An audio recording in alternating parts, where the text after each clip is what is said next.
तेरा कलाम रहेगा कायम पहाड़ जब न रहे खुदाया, तेरे मुंह की एक बात भी टलेगी ना चाहे कुछ भी हो।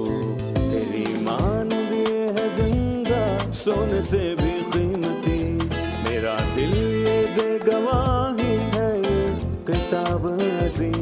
नाज़िल करे अपना कलाम, शिकस्ता दिलों को सुकून मिले, तारीखी दूर हो मेरी राहें रोशन कर। दिल अपना कलाम कसरत से ए खुदा बदल दे, रिहाई दे कसरत से फल मिलाओ। कलाम रहेगा कायम पहाड़ जब न रहे खुदाया, तेरे मुंह की एक बात भी टलेगी ना चाहे कुछ भी हो। अजीज नाजरीन, मैं अयाज ज़रीफ आप सब देखने वालों को हमारे रोज के बाइबली मुतालिया प्रोग्राम की इस नई किस्त में खुशामदीद कहता हूँ। इस प्रोग्राम में हम बाइबल मुकद्दस की तमाम किताबों का तफसीली मुतालिया आपके लिए पेश कर रहे हैं। हम अभी भी खरूज के उस हिस्से का मुतालिया कर रहे हैं जिसका ताल्लुक ख़ैमा इज्तिमा से है, और ये मसीह के ताल्लुक से अलामत के बारे में है। इसमें खुदा के घर और उसकी अपने लोगों में सकूनत के ताल्लुक से बात की गई है। आज हम 27वें बाब का मुतालिया करेंगे और 25वें बाब की कुछ चीज़ों का जो हम पहले मुतालिया कर चुके थे, जो कि ख़ैमा इज्तिमा के बारे में था, उसकी दोहराई करेंगे। इसलिए अगर आपने 25वें और 26वें बाब में इन अलामती चीज़ों को नहीं समझा तो आज के प्रोग्राम में आप इन हिस्सों को समझ पाएंगे। लिहाजा आप हमारे साथ रहिए ताकि ख़ैमा इज्तिमा की चीज़ों के बारे में समझ सकें। बाइबल मुकद्दस में ख़ैमा इज्तिमा का ये हिस्सा बहुत ही बाबरकत है। लेकिन प्रोग्राम का आगाज़ करने से पहले मैं स्टूडियो में मौजूद खुदा के खादिम भाई यूसुफ को खुशामदीद कहूंगा। बहुत शुक्रिया भाई। साथ ही स्टूडियो में मौजूद दीगर मेहमानों को भी खुशामदीद। भाई यूसुफ, 27वें बाब का मुतालिया शुरू करने से पहले मैं चाहूंगा कि हम पिछले अबवाब की थोड़ी दोहराई कर लें, यानी नजर की रोटियों की मेज पर इसके ताल्लुक से कुछ बताएं। जैसे कि आपने पहले बताया था कि उसे पाक मुकाम में रखा गया था, कि उस पर 12 रोटियां रखी गई हैं जो कि मसीह की तरफ इशारा करती हैं। जो खुदा की खुराक है, हफ्ते के दिन रोटियां बदली जाती हैं ताकि काहिन इनको खा सकें। मसीह खुदा की खुराक है और अपने लोगों की भी, लेकिन 12 रोटियां ही क्यों? जब हम खुरूज के 26वें बाब की मेज का करंथियों के 10वें बाब में खुदा की मेज के साथ मुआवजा करते हैं तो हमें यहाँ पर 2 चीजें देखने को मिलती हैं। पहली बात यह कि हम इसराइल के बेटों की 12 रोटियों को देखते हैं जो 12 कबीलों की तादाद है, और इसके बाद उन इसराइल के 12 कबीलों की यहाँ पर तकसीम होगी, उनकी बादशाही की तकसीम होगी। लेकिन उनकी तकसीम कोई आम तकसीम नहीं है, यानी सुलेमान के बेटे के दौर में खुदा के मकसद को वहां पर बिगाड़ दिया गया, क्योंकि शुमाल की सल्तनत के 10 कबीले थे और जनूबी सल्तनत के 2 कबीले थे। क्या उस दौर में पाक मुकाम में 12 रोटियों की तरतीब को बदल दिया गया था? यकीनन नहीं। अगरचे के लोगों के हालात बदल चुके थे, लेकिन खुदा बिल्कुल वही खुदा था। क्योंकि इंसान बदल सकता है लेकिन खुदा जिंदा खुदा है, वो कभी नहीं बदलता। हम इसका इतलाक कलीसिया पर कैसे कर सकते हैं? बदकिस्मती से एक रोटी मसीह के बदन के इत्तेहाद को जाहिर करती है, लेकिन अब ऐसा नहीं रहा, क्योंकि मसीहत बहुत से हिस्सों में तकसीम हो चुकी है। कलीसिया बहुत से फिरकों में तकसीम हो चुकी है, मशरकी और मगरबी। लिहाजा हम क्या करें? क्या खुदा के लिए हालात बदल गए हैं? नहीं। क्यों नहीं? क्योंकि हम बहुत हैं और खुदा से पैदा हुए हैं और खुदा के खून से धुले हैं, ईमानदार हैं और एक बदन हैं। हम मसीहत में होते हुए एक बदन यानी एक रोटी में शामिल हैं। लेकिन इसराइली नाकाम हुए, इंसान नाकाम हुआ, लेकिन इसराइल का खुदा कभी भी नाकाम नहीं होता, क्योंकि वो खुदावंद की नजर की मेज पर एक रोटी है। ये किसको जाहिर करती है? ये ना तो हमारे फिरके को और ना ही उन लोगों को जो हमसे इत्तफाक करते हैं। ये मसीह का बदन है जो हर जगह है। लेकिन ये लोग कौन लोग हैं जो वाकई ही खुदा से पैदा हुए हैं? बल्कि हर वो शख्स जो खुदा से पैदा हुआ है, ना कि वो शख्स जो महज रस्में अदा करता है और उसे नई पैदाइश का नाम देता है। बल्कि ये वो लोग हैं जो सच में खुदा से पैदा हुए हैं। ना ये खून से हुए हैं और ना ही ये गोश्त से और ना आदमी से, बल्कि ये खुदा से पैदा हुए हैं, और इसके नतीजे में ये मसीह के खून से धुले हैं और रूहुल कुद्स इनमें सकूनत करता है। ये मसीह की आलमगीर कलीसिया है, अगरचे कि हम इनको आंखों से नहीं देख सकते, लेकिन मैं ईमान से ये कह सकता हूं कि जमीन पर मसीह का एक बदन है जो बहुत जल्द पूरा हो जाएगा और उसके पास ऐसी बरकत है कि वो आसमान पर खुदा के पास चला जाएगा। किसी मुसन्निफ ने एक इस्तारा दिया कि गोया आप पुल पर खड़े हैं और किनारे पर जंजीर के एक हिस्से को देखते हैं जी और दूसरा हिस्सा दूसरे किनारे पर है, बिल्कुल। लेकिन जंजीर पानी के अंदर है। आंख इस जंजीर के हिस्से को नहीं देख सकती और दोनों सिरे जुदा नजर आते हैं। और खुदा को भी एक ही चीज नजर आती है और वो है कलीसिया, और वो उसे देखता है, सही। लेकिन लोगों को फिरके नजर आते हैं और गोया वो हिस्से। कहना चाहता है कि जंजीर यकीनी है और कलीसिया के आगाज में इत्तेहाद वाज़ेह है। आसमान पर उठाए जाने के वक्त कलीसिया का इत्तेहाद नजर आएगा, लेकिन ये दोनों सिरों में डूबा हुआ है। मैं देख नहीं सकता, लेकिन खुदा देख सकता है, वो सही मौजूद कहा। है। मेहरबानी से रोटी के मुतालिक बताइए। इसके दो नाम हैं, हजूरी की रोटी या नजर की रोटी। लिहाजा मैं पूछना चाहूंगा कि हम हजूरी और नजर से मुतल्लिक क्या सीख सकते हैं। दर हकीकत इसका मतलब है कि खुदा उन रोटियों को देख सकता है जो इसराइल के बेटों की उसे बड़े वाज़ेह तौर पर याद दिलाता है। इसराइल के बेटे, आपको याद होगा कि जब एलिया ने खुदावंद का टूटा हुआ मज़बा दोबारा तामीर किया था और उसने उसे बहाल किया 12 पत्थरों से, 12 पत्थर। जबकि आपके शुमाल में 10 कबीले। 10 कबीले हैं, लेकिन खुदा की नजर में और ईमान से हजूरी की रोटियां और नजर की रोटी लोगों के इत्तेहाद को जाहिर करती है। ये खुदा उनको पसंद था। यानी बाइबल हमें तसल्ली देती है, और तू उस मेज पर नजर की रोटियां हमेशा मेरे रूबरू रखना। और ज्यादा दुरुस्त बात यह है कि इनको 2 कितारों में रखा जाए ताकि देखी जा सकें। जी बिल्कुल, आपने एक ठीक दूसरे कहा। के ऊपर नहीं सही। रखी जानी चाहिए। सही। और जब हम दुआ करें तो ये ना समझे कि मसीह का बदन सिर्फ नहीं। हमारे अंदर ही मौजूद यकीनन। है, बल्कि उसके वफादार लोगों के अंदर भी बिल्कुल। मौजूद है। इंसानी आंखों से नहीं देख सकती, लेकिन ईमान से देख सकते हैं। बिल्कुल सही। नजर की रोटियों के मुतालिक आपने हमें बताया, अब आप हमें शमादान के मुतालिक बताइए। पहले आपने हमें बताया कि शमादान खालिस सोने का था, उसका कोई खास हुजम नहीं है। ये मसीह को दुनिया के नूर के तौर पर जाहिर करता है। लिहाजा मैं लोगों और शमादान के ताल्लुक से आपकी राय जानना चाहूंगा। पहले आपने बताया था कि ईमानदार मसीह में मुत्तहिद हैं और दरमियानी शाख में तेल दीगर शाखों तक पहुंचता है। जो इसमें है वही दूसरों में है, और जो मसीह में है वही हम में है। इस पर बात कीजिए आप। मसीह के तजस्सम के बाइस जो खुदा का बेटा है, हम उसकी वजह से एक नहीं हुए हैं। फिर मैं ये कहना चाहता हूं कि मसीह के दुनिया में आने से हम मसीह में एक नहीं हुए हैं। उसने कहा कि जब तक गेहूं का दाना जमीन में गिरकर मर नहीं जाता, अकेला रहता है, लेकिन बहुत सा जब फल मैं लाता है। मर जाता हूं तो मसीह में बहुत सा फल लाता हूं। दर हकीकत वो ना सिर्फ मर गया, बल्कि उसने दुख भी उठाए। ये तो तकलीफ महसूस करता है, इसमें मसीह के दुखों का मामूली अक्स है। मगर मैं ये भी कहना चाहता हूं कि ये सब कुछ इसलिए हुआ कि हम मसीह का एक बदन बन सकें। ये हमारे लिए बड़ी बरकत है। हम उसमें हैं, उससे हैं और उसी के साथ हम एक रहेंगे। वो तेल जो दरमियान में है वही शाखों में है। हमने रूहुल कुद्स पाया। बिल्कुल सही। रूहुल कुद्स कैसे हासिल करते हैं? क्या पानी के बपतिस्मे से या फिर रोजा रखने से? एक शख्स रूहुल कुद्स का इनाम कैसे हासिल कर सकता है? अगर हम इमाल की किताब के 10वें बाब का मुतालिया करें तो वहां पर पालूस कहता है कि वो बपतिस्मा लें, रूहुल कुद्स पाने के लिए नहीं, बल्कि वो पहले ही रूहुल कुद्स पा चुके हैं। क्या कोई पानी से रोक सकता है कि ये बपतिस्मा ना लें जिन्होंने हमारी खातिर रूहुल कुद्स पाया है? और उन्होंने बपतिस्मे से पहले रूहुल कुद्स को पाया, और शमाउन ने भी रूहुल कुद्स को पाया। लिखा है उसने रूहुल कुद्स पाया। क्या उसने सच में रूहुल कुद्स पाया था? सही। तो रूहुल कुद्स कैसे मिलता है? इफिसियों 1:13 ईमान लाए, पाक माउद रूह की मुहर लगी। उन्हें पाक रूह मिला था। अगर आप दिल से ईमान लाएं तो आप जान पाएंगे कि खुदा आपके अंदर काम करता है और आपको रूहुल कुद्स मिलेगा। शुक्रिया। हम एक वक्फा लेंगे और फिर दोबारा हाजिर होंगे।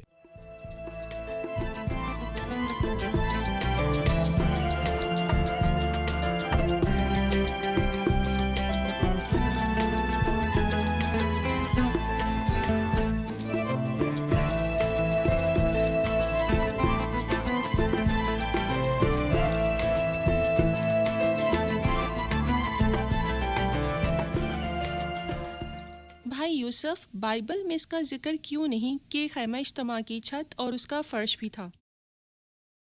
جی بھائی، یقیناً سادہ علمی اور منطقی اعتبار سے فرش نہیں تھا، اور جب ہم اس کو سمجھ جاتے ہیں تو ہم یہ جان پاتے ہیں کہ ایسا ہی ہونا چاہیے، اور ہمیں اس بات کا خیال کرنا چاہیے کہ جو چیز مسیح کو پیش کرتی ہے ہمیں اس پر پاؤں نہیں رکھنا چاہیے، اور اگر کوئی چیز مسیح کو پیش کرتی ہے اور ہم پاؤں رکھیں تو یہ اچھی بات نہیں۔ تو خیال کریں کہ وہ شخص کس قدر سزا کے لائق ہوگا جس نے خدا کے بیٹے کو پامال کیا اور عہد کے خون کو جس سے وہ پاک ہوا تھا ناپاک جانا، اور فضل کے روح کو بے عزت کیا۔ اس لیے فرش صرف زمین تھا، کیونکہ ہم مسیح پر اپنے پاؤں نہیں رکھ سکتے، لیکن پاک مقام یا پھر پاک ترین مقام کے اوپر ایک نہیں بلکہ 4 سرپوش تھے جنہیں بہت خوبصورتی اور مہارت سے بنایا گیا تھا، جو کہ خوبصورت پردوں اور بکری پشم کی سے بنے تھے۔ پشم سے بنے تھے، مینڈھوں کی رنگین کھالیں، بکریوں کی کھالیں اور خوبصورت پردے تھے۔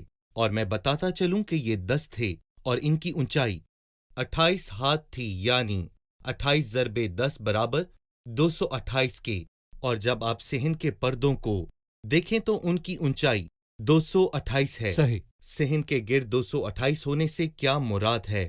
اور اسی طرح چھت 280 ہاتھ تھی، مطلب یہ کہ مسیح کا عکس اندر اور باہر ایک جیسا ہے۔ جو آپ کو باہر نظر آتا ہے وہی آپ کو اندر نظر آئے گا۔ اور جب انہوں نے مسیح سے پوچھا کہ تو کون ہے تو اس نے کہا، میں تمہیں شروع سے یہی بتا رہا ہوں کہ میں مسیح ہوں۔ یعنی ایماندار کو حقیقی طور پر اندر اور باہر سے بالکل ایک جیسا ہونا چاہیے، بالکل ایک جیسا باہر سے اور اندر سے ایک جیسا۔ خداوند نے ریاکار فقی اور فریسیوں پر افسوس کیا کیونکہ صحیح، ان کا دوہرا معیار بالکل۔ تھا، وہ سفیدی پھری قبریں ہیں۔ ان کا باطن ظاہر سے فرق ہے، لیکن مسیح نے ہمیں سکھایا کہ ہم دیانتدار ہوں۔ اگر میں صندوق کے سرپوش کی یہاں پر بات کروں، آپ نے کہا صندوق مسیح کی انسانی اور صحیح، الہی فطرت کو ظاہر کرتا ہے۔ مسیح مجسم خدا یعنی صندوق کا سرپوش مسیح کے کام کے تعلق سے بتاتا ہے، اور یہ خالص سونا ہے۔ یہ صندوق بالکل ہے جسے صحیح۔ نئے عہد نامے میں جی، فضل کا تخت کہا گیا ہے، رحمت کا تخت کہا گیا ہے۔ لہٰذا ہمیں بتائیے کہ کس طرح خدا ہمیشہ خون کا تقاضا کرتا اور خون لایا جاتا ہے اور چھڑکا جاتا ہے، اور وہ جگہ آدمی کو قبول کرنے کے لائق ہو جاتی تاکہ وہ اس کے رحم اور فضل کی دولت کو حاصل کر سکے۔ جب ہم شریعت کا مطالعہ کر رہے تھے تو ہم نے جان لیا تھا کہ شریعت ایک خوف اور دہشت کا نام تھا، حتیٰ کہ موسیٰ کو 3 مرتبہ اوپر نیچے آنا جانا پڑا تاکہ لوگوں کو بتا سکے کہ اس کے نزدیک آنے کی اجازت نہیں۔ لیکن جب مسیح آ گیا تو خیمہ اجتماع اس کی ایک علامت تھا۔ وہ اپنے ہی خون کے ساتھ پاک مقام میں آیا، اور صلیب پر اس نے کہا کہ تمام ہوا، اور ہیکل کا پردہ اوپر سے نیچے تک 2 حصے ہوا اور ملاپ ہو گیا۔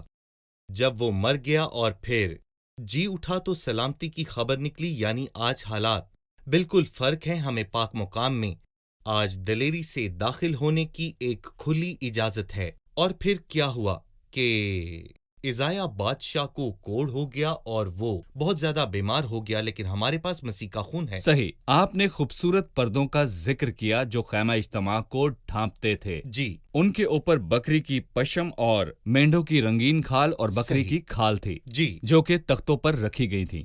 یہ خیمہ اجتماع کی دیواریں ہیں۔ آپ نے ذکر کیا کہ یہ تختے ایمانداروں کے تعلق سے بھی ہیں۔ جی، کیکر کی لکڑی خالص سونے سے منڈی، جس بالکل۔ کا مطلب ہے الہی راست بازی۔ اب آپ چوبوں کے تعلق سے بتائیں جو تختوں کے ساتھ جوڑی گئیں، اور درمیانی چوب جو کہ درمیانی تختے میں سے گزرتی ہے۔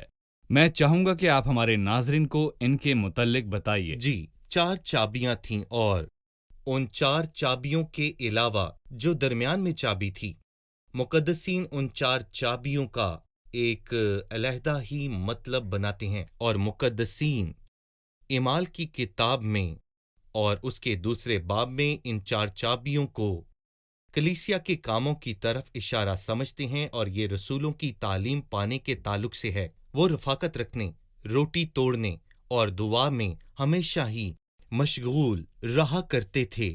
یہ 4 نظر آنے والی ہیں، رسولوں سے تعلیم اور رفاقت اور دعا، لیکن درمیان میں جو چوب ہے نظر نہیں آتی۔ یہ روح القدس کو ظاہر کرتی ہے اور ہمیں ایک ہی روح سے پلا۔ یہ ہمارے اندر رواں ہے اور ایک وضاحت ہے کہ یہ 4 چابیاں روحانی نعمتیں ہیں، اور لکھا ہے کہ نعمتیں طرح طرح کی ہیں لیکن روح ایک ہے، جس کا ذکر پالوس نے افسیوں میں کیا ہے۔ یہ مسیح کی آمد تک رہے گا، اور میں یہ بھی کہنا چاہتا ہوں کہ یہ نبی، رسول، استاد اور اچھے چرواہے صحیح۔ ہیں۔ یہ 4 نعمتیں ہیں اور مسیح ان کے درمیان ہے، کیونکہ ہم مسیح کے نام سے ایک جگہ پر جمع ہوتے ہیں۔ لیکن میں اپنے عزیز ناظرین کو یہ بھی بتانا چاہتا ہوں کہ مسیح ہمارا سر ہے، اور بالکل اسی طرح وہ ہمیں مسیح اور روح القدس سے جوڑتا ہے۔ صحیح۔ اب ہم اس پردے کے بارے میں بات کریں گے جو پاک مقام کے داخلے پر لگایا گیا تھا۔ 26ویں باب کی 36ویں آیت میں یوں مرقوم ہے کہ اور تو ایک پردہ خیمے صحیح۔ کے دروازے کے لیے آسمانی، ارغوانی اور سرخ رنگ کے کپڑوں اور باریک بٹے ہوئے کتان کا بنانا، اور اس پر بیل بوٹے کڑے ہوئے ہوں۔ یہ نہیں لکھا کہ ان کی کڑائی مہارت سے کی گئی ہو، بالکل اور پردے صحیح کے کہا۔ تعلق سے یہ بھی لکھا ہے کہ اس پردے کے لیے کیکر کی لکڑی کے 5 ستون بنانا، اور ان کو سونے سے منڈنا، اور ان کے کنڈے سونے کے ہوں جن کے لیے تو پیتل کے 5 خانے ڈھال کر بنانا۔ بھائی یوسف، بالکل۔ اس کے تعلق سے ہمیں کچھ بتائیے۔ پردے کا مطلب ہے دروازہ، اور مسیح نے کہا کہ دروازہ میں ہوں۔ مسیح سے کوئی اختلاف نہیں کر سکتا کہ گناہ گاروں کے لیے بس وہی دروازہ ہے۔ اس لیے خیمہ بہت بڑا ہے، جس میں کافی جگہ ہے، اور اس کا ایک ہی دروازہ ہے۔ جیسا کہ کچھ دعویٰ کرتے ہیں کہ اگر آپ وفادار ہیں تو آپ آسمان پر پہنچ جائیں گے، اور کوئی راستہ نہیں، بس ایک راستہ ہے جو آپ کو آسمان پر لے جائے، اور وہ مسیح ہے جس نے کہا کہ راہ، حق اور زندگی میں ہوں، اور کوئی میرے وسیلے کے بغیر باپ کے پاس نہیں آتا۔ ہم اس پردے یا پھر اس دروازے کے تعلق سے بات کریں گے جو چوڑا ہے 20 ہاتھ تقریباً، گویا خدا ہر ایک کو خوش آمدید کہتا ہے، اور ہمیں یہ بات بھی متوجہ کرتی ہے کہ اس کے 4 رنگ تھے، اور وہ پردہ بہت ہی خوبصورت تھا جس پہ 4 رنگ تھے، اور وہ نہایت خوبصورتی سے بنا ہوا تھا۔ در حقیقت مسیح ان کے لیے کشش رکھتا ہے جو اسے جانتے ہیں۔ یہ تیسرا نکتہ ہے، یہ دروازہ لکڑی یا دھات کا نہیں۔ کچھ دروازے آسانی سے نہیں کھلتے، یہ وہ دروازہ ہے جو آسانی سے کھل جاتا ہے۔ کچھ دروازوں کو دھکا لگانا پڑتا ہے، لیکن یہ ایک پردہ ہے جسے بچہ بھی آسانی سے کھول سکتا ہے۔ صحیح۔ کمزور ترین انسان بھی اسے کھول سکتا ہے، اور مسیح سب کو خوش آمدید کہتا ہے، اور جو کوئی اس کے پاس آ جاتا ہے وہ اسے نہیں نکالتا۔ یہ چوڑا ہے، آسان ہے اور دلکش ہے، اور ہم دیکھتے ہیں کہ یہ دروازہ مشرق کی جانب ہے، جو کہ گناہ گاروں کے بہت قریب ہے۔ ہم دیکھتے ہیں کہ مشرق خدا سے دوری کی طرف اشارہ کرتا ہے، گویا تھکے ماندوں کو خدا اپنے پاس بلاتا ہے۔ میرے پاس آؤ، میں تمہیں آرام دوں گا۔ اگرچہ کہ صحن کے تمام پردے سفید ہیں اور باریک کتان کے ہیں، لیکن صرف دروازہ رنگین ہے۔ آنکھ دروازے کو نظر انداز نہیں کر سکتی۔ نہیں، بہت سے نہیں، لوگ ہیں جو اس دروازے کی طرف نہیں جاتے، بلکہ ارد گرد کے پردوں کی طرف جاتے ہیں۔ وہ مقدس پولس، مقدس پطرس اور دیگر مقدسین کے ذریعے داخل ہونا چاہتے ہیں، اور بائبل ہمیں بتاتی ہے کہ ایک ہی رنگین دروازہ ہے جسے آنکھ دیکھ سکتی ہے۔ اس کے علاوہ اور کوئی دروازہ نہیں ہے۔ مسیح نے کہا جو کوئی بھیڑ خانے سے داخل نہیں ہوتا اور دوسری طرف سے چڑھتا ہے وہ چور اور ڈاکو ہے۔ صحیح۔ اب ہم ایک چھوٹے سے وقفے کے بعد دوبارہ حاضر ہوں گے۔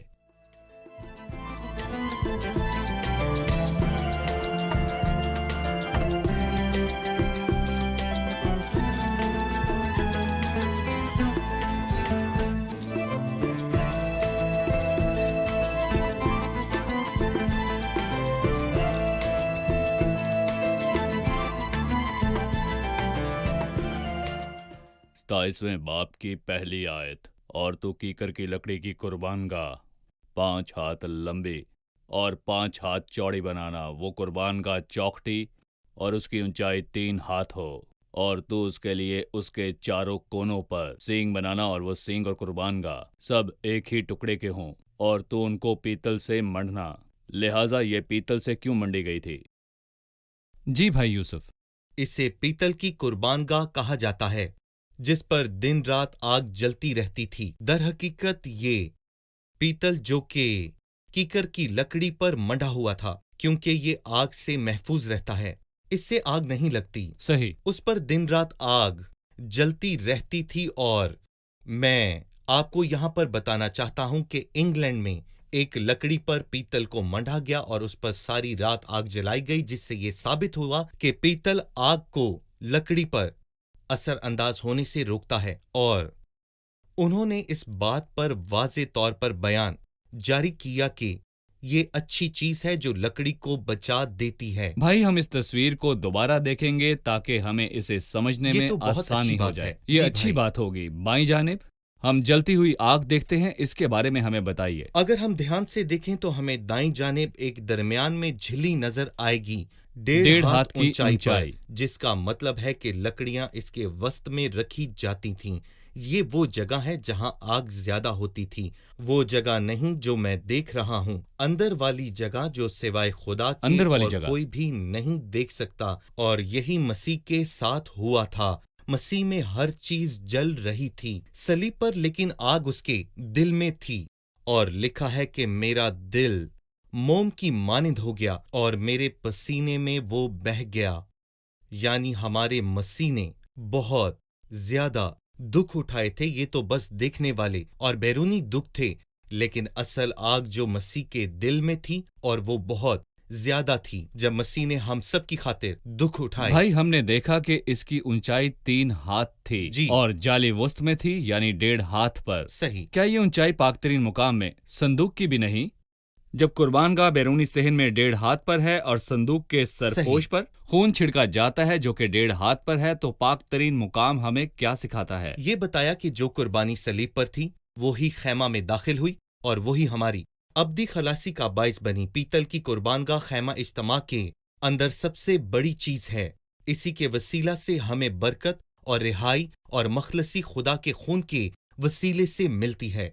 और बखूर की कुर्बानगाह खैमे में सबसे छोटी चीज समझी जाती थी, यानी 5 ज़रबे 5 ज़रबे 3 बराबर 75 मुरब्बा हाथ थे। सही। जबकि बखूर की कुर्बानगाह 1 हाथ ज़रबे 1 हाथ 2 हाथ बराबर है मुरब्बा 2 के। 75 और 2 मुरब्बा हाथ में बहुत ज्यादा फर्क है। मैंने इसमें से ये सीखा है कि जो मसीह ने मेरे लिए किया सही। वो पीतल के मज़बा को जाहिर करता है और मेरे इरादे बखूर जलाने के मज़बा को जाहिर करते हैं। और गोया बाइबल हमें ये बताती है कि हमारी परस्तिश और तारीफ खुदा की अजीम कुर्बानी के आगे कुछ भी नहीं है। हम कुछ भी नहीं करते। मैं इसे यहाँ पर कनाडा की नियाग्रा फॉल के साथ जोड़ना चाहूंगा, यानी बहुत ज्यादा पानी, मतलब लाखों गैलन पानी वहां पर बैक वक्त दिन रात बहता रहता है और उसमें से फुआरें निकलती रहती हैं। नियाग्रा फॉल की आबशार हमारे अंदर मसीह के काम को जाहिर करती है, जबकि हमारी शुक्रगुजारी और हमारी परस्तिश वहां पर एक खूबसूरत कोसे कज़ा उस फुआर की जो नियाग्रा फॉल से निकलती है खूबसूरती से बनाती है। गज़लो गज़लात में मुर की बाबत जिक्र है जी, और ये बखूर की पहाड़ी के बारे में भी मुतालिक बताती है। मुर का पहाड़ मसीह की तरफ इशारा है, जो कुछ उसने सलीब पर मेरे लिए किया। बखूर की पहाड़ी इशारा है कि जो मैं शुक्रगुजारी और परस्तिश के तौर पर पेश करता हूँ, मेरी मोहब्बत उसके मुकाबले में बहुत कम है। यानी आप कहना चाहते हैं कि पीतल का मज़बा या सोख्तनी कुर्बानी का मज़बा सलीब पर मसीह का कफारा है जो हमारी खातिर मसलूब हुआ, लेकिन अंदर सोने की कुर्बानगाह या बखूर जलाने के मज़बा ईमानदारों की बिल्कुल परस्तिश को और सही उनके कहा। लिए खुदावंद के काम को जाहिर करता है। सही। ये मसीह के काम के मुकाबले में कम है, जैसा कि हम देखते हैं कि इसमें कुछ मौजूद भी है और इसमें कुछ कमी भी है। सही। और इसके 4 सींग भी हैं। जी, लेकिन तुम मेरी कुर्बानगाह पर सीढ़ियों से मत चढ़ना। बिल्कुल। लिहाजा ये 4 सींग किस की तरफ इशारा हैं और इसकी सीढ़ियां क्यों हैं? मैं सींघों में 4 चीजों को देख सकता हूँ। पहली चीज, निजात की कुदरत, क्योंकि मैं अंजील से शर्माता नहीं, इसलिए कि वो हर एक ईमान लाने वाले के लिए, पहले यहूदी फिर यूनानी के वास्ते निजात के लिए खुदा की कुदरत है। खुदा अजीम है। और सींघों के ताल्लुक से एक और नुक्ता भी मौजूद है। हम ज़बूर 118 में पढ़ते हैं कि कुर्बानी को मज़बा के सींघों से मजबूती से बांधो। जब मसीह को सही। सलीब पर लटकाया गया तो कीलों ने उसे थामे नहीं रखा था। अगर वो चाहता तो नीचे उतर भी सकता था, लेकिन उसे किस चीज ने रोका हुआ था? ये क्या था? कुर्बानी को मज़बा के सींघों से रस्सियों के साथ मजबूती से बांधो। और सच बात तो ये है कि वो अपने बाप की मर्जी को पूरा करना और उसे मुकम्मल करना चाहता था। वो बाप से और हमसे प्यार करता है और जो लिखा है वो पूरा करता है। इस बात ने मसीह को मज़बा के सींगों से बांधे रखा। और जहां तक सीढ़ियों का ताल्लुक है, ये खुदावंद को पसंद नहीं जब हम सीढ़ियों पर चढ़ते हैं तो सिवाय हमारी बरहंगी के कुछ भी जाहिर नहीं होता। उससे बरहंगी हमारी तस्वुर अपनी किया गया। कोशिश। ये बरहंगी ही है। जब आदम बाग में था तो सिवाय शर्मिंदगी और नाकामी के कुछ भी जाहिर ना हुआ था। वो खुद पर इन्हिसार नहीं करते बल्कि हलीमी से उसके रहम और उसके फजल की तरफ अपना रजू लाते हैं। यीशु अल मसीह ने सलीब पर अकेले ही कफारा दिया। हमारे अंदर इतनी सकत ना थी कि हम सीढ़ियां चढ़ सके और ना ही हम सलीब पर कुछ कर सकते थे। लिहाजा ऐन वक्त पर मसीह बेदीनों के लिए यकीनन। सलीब पर सही। मुआ। हमने सुख्तनी कुर्बानी, मज़बा और संदूक के दरमियान ताल्लुक को देखा और जाली भी देखी, और कुर्बानी उस खून के बराबर है जी। जो अंदर लाया जाता है। सही। लेकिन जो आग मज़बा पर दिन रात जलती थी, क्या ये वैसी ही थी जो बखूर के मज़बा पर जलती थी, या उस आग का माखिज फर्क था? आप जानते हैं कि उन लोगों के साथ तारीख में एक हादसा पेश आया जब खुदा ने उन्हें हुक्म नहीं दिया कि तुम आग जलाओ, लेकिन हारून के 2 बेटों ने ऊपर तक आग पहुंचा दी। इसका मतलब है कि उन्होंने ये आग पीतल के मज़बा यानी उन्होंने सोख्तनी कुर्बानी के मज़बा से नहीं ली थी। उन्होंने उस आग में से बखूर पेश नहीं किया और खुदा ने ऊपर की आग को नामंजूर किया।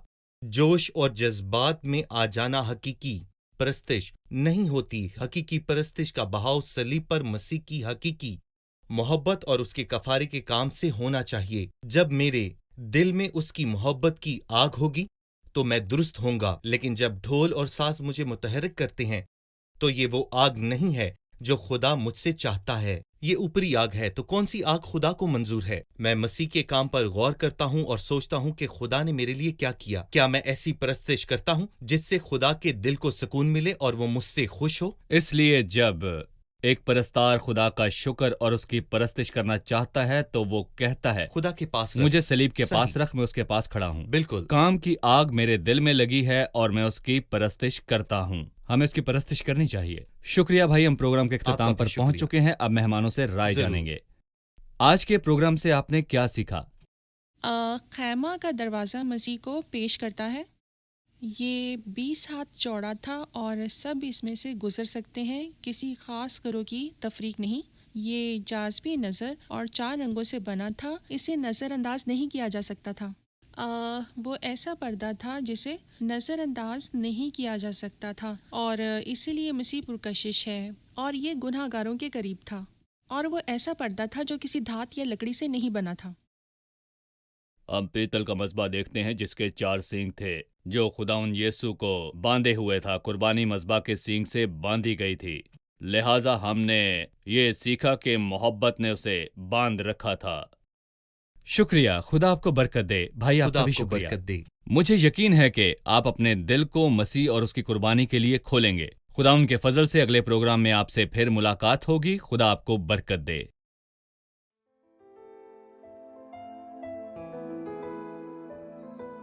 तेरा कलाम रहेगा कायम पहाड़ जब न रहे खुदाया। तेरे मुंह की एक बात भी टलेगी ना चाहे कुछ भी हो। तेरी मान दिए है जिंदा सोने से भी कीमती। मेरा दिल ये दे गवाही है ये किताब अजीम। नाज़िल करे अपना कलाम शिकस्ता दिलों को सुकून मिले। तारीखी दूर हो मेरी राहें रोशन कर। दिल अपना कलाम कसरत से ए खुदा बदल दे रिहाई दे कसरत से फल में लाओ। कलाम रहेगा कायम पहाड़ जब न रहे खुदाया। तेरे मुंह की एक बात भी टलेगी ना चाहे कुछ भी हो।